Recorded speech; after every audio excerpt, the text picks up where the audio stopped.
New at 10, surveillance video shows the moments after a man was stabbed after trying to buy car rims on the northeast side. The victim later died and the suspect is now behind bars. Good evening and thank you for joining us. Neighbors say this all happened in the middle of the afternoon when people were starting to get home from work. Eyewitness News reporter Roxy Bustamante has that story.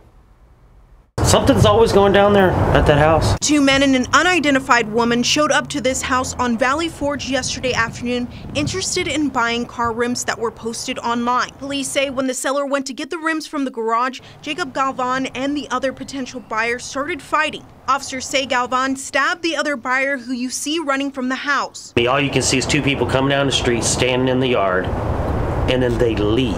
John Marsh and another neighbor's home surveillance cameras captured the aftermath. The 26-year-old victim ran down the street and collapsed on a neighbor's front lawn. Galvan and the woman got in the car and took off. Police found him hours later, and he was charged with murder. It's sickening. You know, I've been here 18 years, and it's just, it used to be a nice community, and it's just gone to crap. Neighbors say it's a problematic house with suspicious people coming in and out on a regular basis. My boat was broke into, car was broken into, across the street car was broken into, neighbors down the street car was broken into. I mean, it just, where does it end?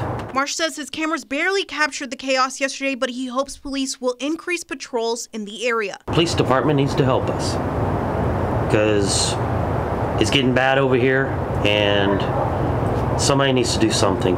Roxy Bustamante, KENS 5 Eyewitness News.